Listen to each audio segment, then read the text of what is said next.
paz do Senhor, né? Nós vamos gravar agora, gravar não, né? Estou gravando já, na verdade. Nós vamos agora fazer um relato, né, de Gênesis, capítulo 16, capítulo 16 do livro de Gênesis. Esse é o capítulo que a gente às vezes até se pergunta, né, sobre a incredulidade do homem, porque nós vimos aqui no capítulo 15 que Abraão, ele tinha acabado de ter aquele encontro com Deus, e Deus tinha acabado de fazer a promessa para ele.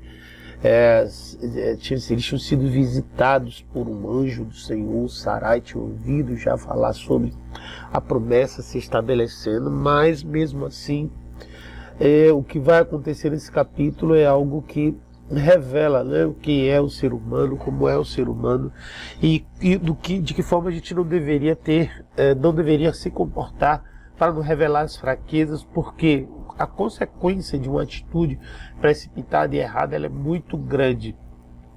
Esse texto, eu vou fazer uma leitura dele e vou fazer também acompanhada com alguns versículos de estudos hebraicos, no original hebraico, para que a gente possa compreender perfeitamente isso, como é que acontecia. Então vamos ler do versículo 1 ao 3, que diz assim: Ora, Sarai, a mulher de Abrão, não lhe dera nenhum filho. E como tinha uma serva egípcia chamada Agar, disse a Abrão: já que o Senhor me impediu de ter filhos, possua minha serva, e talvez eu possa formar uma família por meio dela. Abrão atendeu a proposta de Sarai quando isso aconteceu. Já fazia 10 anos que Abrão, seu marido, vivia em Canaã. E foi nessa ocasião que Sarai, sua mulher, entregou a serva egípcia Agar para Abrão. Então aqui vamos fazer uma reflexão rapidamente nesses 3 versículos. Primeiro, uma curiosidade sobre Agar, que apesar de Agar ser tida para Abraão como serva, na verdade, segundo os relatos rabínicos, né, dos estudiosos da Torá, Agar era filha de Faraó. Então, existe um relato, né, num sábio chamado Rabá, que ele diz que um escrito antigo revela que a mãe de Agar fala para Sara, depois que vê a mão de Deus agindo sobre aquele povo lá no Egito, quando Abrão esteve lá no Egito, capítulos atrás, logo ali no capítulo 14, né, capítulo 13, perdão, quando Abrão desce para o Egito, e aí Deus faz aquela reviravolta porque Faraó toma Sara como esposa, e depois tentou tomar, mas depois Deus se revela ali para Faraó, impede, faz com que ele devolva e enriqueça Abrão. Aí tem esse relato que diz assim: é melhor que minha filha seja escrava na casa deste homem do que ser dona na casa de um outro. Então o entendimento de que Deus era na vida de Abrão fez os familiares de Agar entenderem que era melhor que ela fosse serva na casa de Abrão do que ela ser dona na casa de um egípcio qualquer, né? E aí, então, Agar não era uma mulher qualquer, né? Mas aí agora, dentro desse entendimento, a gente parte para aprofundar mais o texto sobre Sarai e Abrão.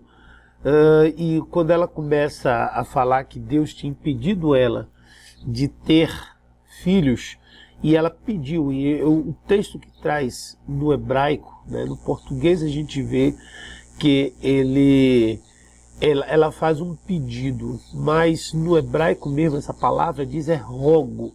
É como se Sarai tivesse pedindo por favor para Abrão, né? Por que esse por favor? Porque olha só, no português a tradução está: talvez eu possa formar uma família por meio dela. E no texto em hebraico, essa palavra formar uma família, na verdade está escrita assim: eu talvez construir-me-ei por meio dela. Então, talvez eu possa me construir, certo? Me realizar. Aí você tem 2 entendimentos, que você pode levar para Provérbios 14:14, que a mulher sábia edifica a sua casa, e o outro você pode entender também como uma realização pessoal, onde Sarai via em Agar a realização pessoal dela como mulher, como mãe, porque toda mulher sente-se completa quando ela se torna mãe, né? Então, mesmo que fosse através de uma concubina, de uma rival, né? Porque ela disse, construir-me-ei por meio dela, certo? Ainda assim Sarai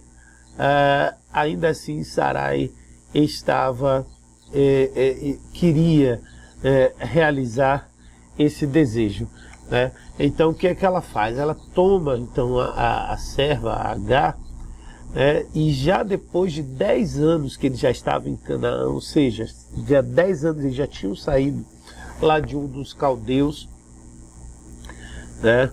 E Sarai tomou aquela mulher e fez com que Abrão tivesse relações sexuais com ela, viesse a se deitar com ela, né? Então entregou a serva, que na verdade era uma das filhas de Faraó, né, para isso. Então foram 10 anos ali onde eles já estavam à espera de que a promessa de Deus se cumprisse, e Sarai estava impaciente, né?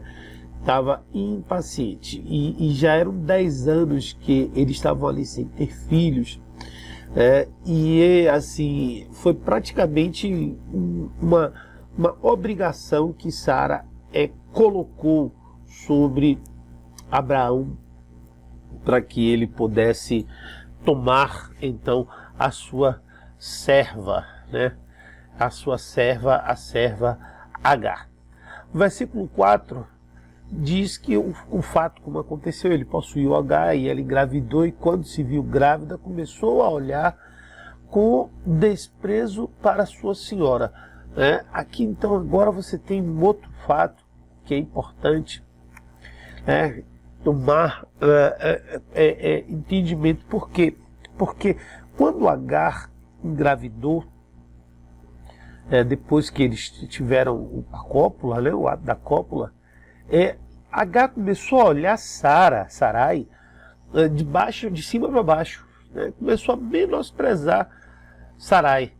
Um comentário de Rabá diz assim, ela disse: no que diz respeito a esta mulher, Sarai, sua conduta em privado certamente não pode ser assim em público. Ela finge ser uma mulher justa, mas ela não pode realmente ser justa, pois em todos esses anos ela não teve o privilégio de ter filhos, enquanto eu tive aquela bênção desde a primeira união. Então, o Rabá é um texto que de origem talmúdica, que ele amplia, né, o entendimento. Então veja só, o que de fato estava acontecendo no coração de Agar é que ela olhava já Sarai não mais como uma mulher justa. Sarai era tida lá no Egito, quando ela saiu do Egito, né, ao fim do que tinha acontecido com Abrão e o faraó, ela era tida em alta conta, a ponto dos seus familiares entregarem ela, acharem ela melhor ser,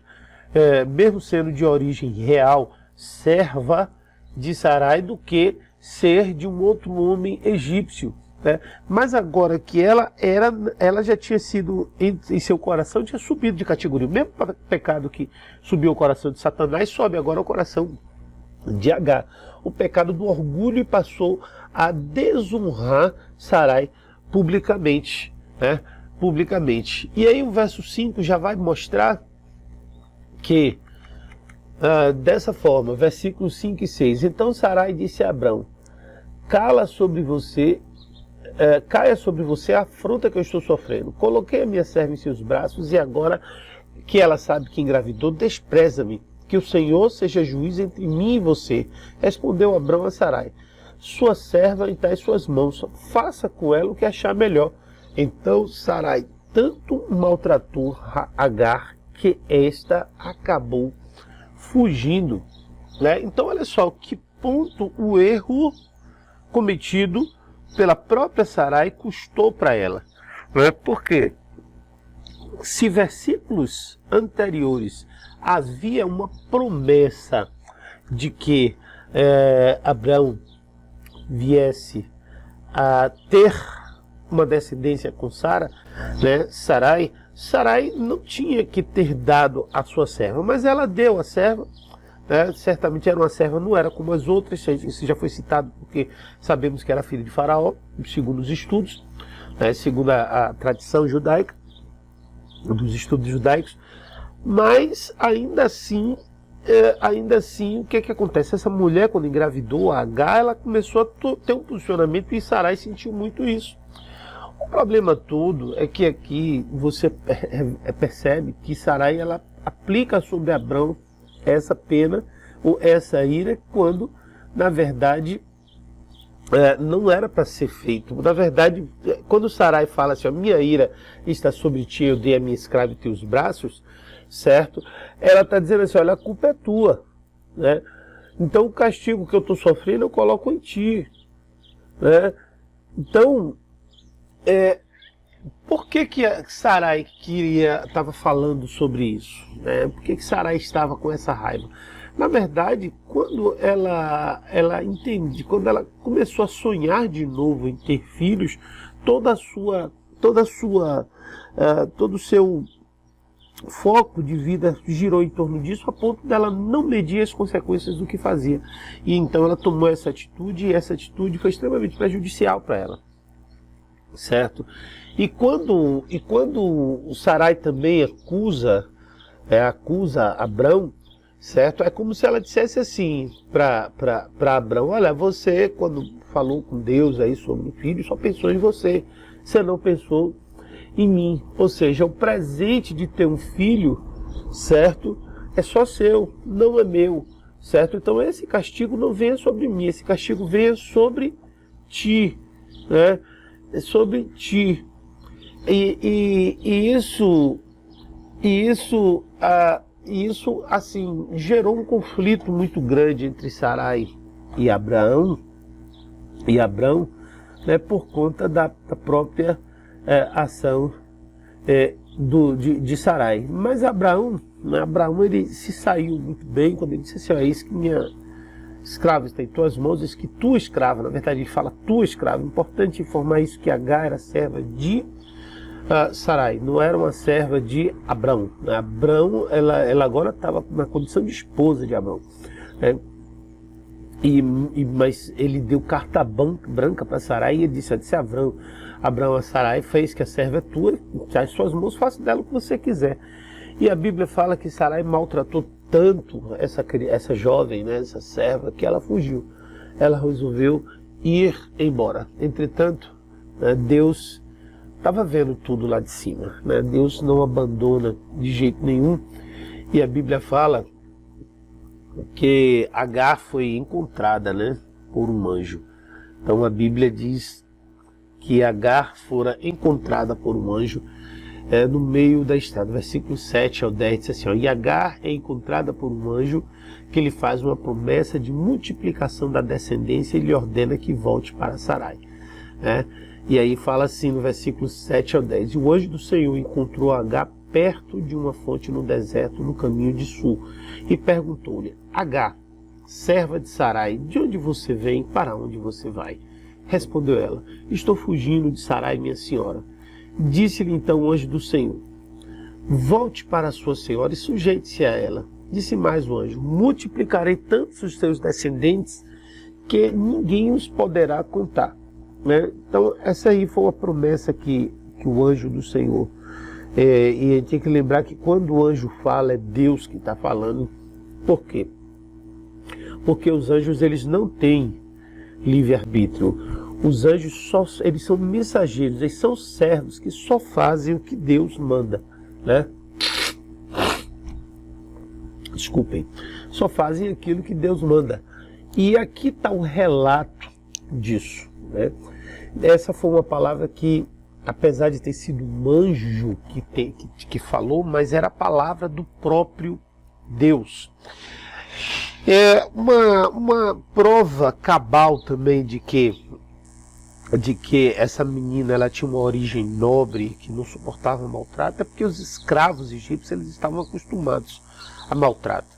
Já essa menina, ela estava acostumada a outro nível de vida e por isso ela fugiu, né? E por isso ela fugiu. Então, esse texto revela que Deus ele já estava cuidando também da geração de Sarai, que nós sabemos que acabou gerando os árabes, né, os filhos de Ismael, né, mas a promessa foi feita, é uma promessa feita pelo próprio Deus, porque a descendência era de Abraão, né, a descendência era de Abraão, e essa descendência, a promessa feita a Abraão, alcançaria também a Agar. Vamos para o versículo 11. O versículo 11 já diz assim, o texto, né? Disse ainda o anjo do Senhor: você está grávida e terá um filho, e lhe dará o nome de Ismael, porque o Senhor ouviu o seu sofrimento. Então está aqui a revelação do nome de Ismael, porque que se chamará Ismael, né? E o texto do nome de Ismael é uma ordem que Deus dá, né? Seu nome será, assim como Deus também fala sobre Isaac, que ele dá também uma ordem do nome que será Isaac, ele também dá o nome que será Ismael, certo? No versículo Ismael, no versículo 12, ele diz assim, ó, ele será como um jumento selvagem, sua mão será contra todos e a mão de todos contra ele, e ele viverá em hostilidade contra todos os seus irmãos. Então aqui também é uma palavra profética que tem uma visão que tem até hoje essa aplicação, né, que é justamente essa luta entre judeus e árabes, né? Judeus e árabes nos quais a gente percebe, né, percebe que isso já vem dos tempos proféticos, dos tempos patriarcais, né? E ela fala também que será um homem selvagem, ou seja, que ele gostava de caçar animais, que ele gostava de habitar no deserto, se tornar um arqueiro, né? E ele... os judeus dizem que sua mão estará em todo, significa que ele será uma espécie de um ladrão, né? Não vou entrar aqui nesse detalhe, aqui não tem um objetivo também, porque de estar olhando sobre a visão judaica dessa forma, porque é uma visão que leva ao conflito, né? Mas que explica muitos dos conflitos que a gente vê hoje nessa região, né? E hoje a nível mundial.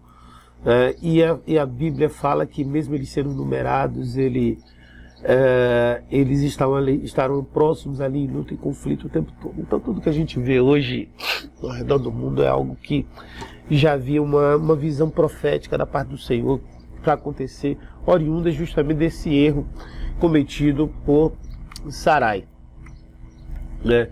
Que Sarai cometeu. Isso gerou muitos conflitos, né?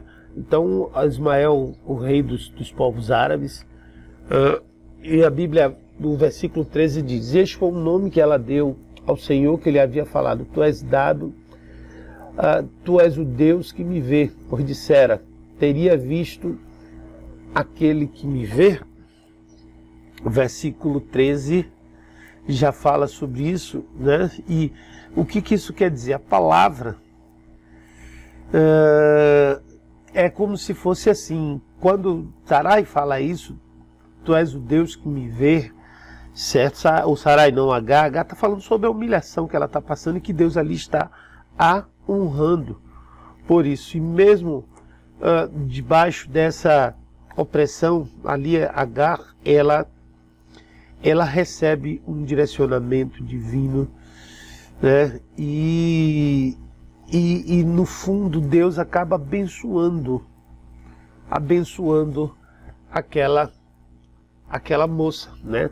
Mesmo sobre a situação na qual ela estava vivendo. Versículo 14 diz assim: por isso o poço que fica em Cádiz e Berebe é chamado de Beer Lahai Roi, certo? Que significa o poço do Deus vivo que vê, né? Que é o lugar secreto profundo, longe dos olhos dos homens, onde só o Deus vivo me vê. O significado dessa palavra, Beir Laal Roi, né? Então, deixa eu botar aqui o... Então, aí a palavra é essa daí. Beir Laal Roi, o poço do Deus vivo que vê. Lugar secreto e profundo, longe dos olhos dos homens, onde só o Deus vivo me vê. Então aqui foi, essa é a conclusão praticamente desse momento em que Agar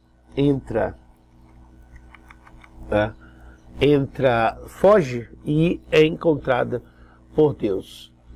Então essa, na verdade, essa palavra ela está até nesse texto em aramaico, né, no Targum, e foi batizado por conta disso, lá em Cádiz, o Kadesh, né? Cádiz é já próximo, já a Canaã, já dentro de Canaã. E finalmente Agar deu luz ao filho, no versículo 15 e 16. Versículo 15 e 16, que diz assim: Agar teve um filho de Abraão, e este lhe deu o nome de Ismael. Abraão, não, de Abrão. De Abrão. E Abrão estava com 86 anos quando Agar deu-lhe Ismael. Então aqui você tem agora aqui também a idade de Ismael. Você já percebe aqui qual era, quantos anos ele tinha, certo? E assim a gente conclui esse capítulo, que é um pouco curto. Ele tem dedicado somente a esse fato importante, né? Algumas coisas interessantes estão incluídas nele, como o fato de se saber que Agar não era filha de um egípcio, na verdade era filha de Faraó, segundo a tradição, e que como Sarai acabou lançando a culpa sobre Abraão, colocando como se fosse hoje briga de casais, né? Do egoísmo de um e de outro. Mas o fato é que estava aí fundamentado uma base para problemas que a gente vive até hoje na humanidade. Que Deus abençoe e até a próxima aula.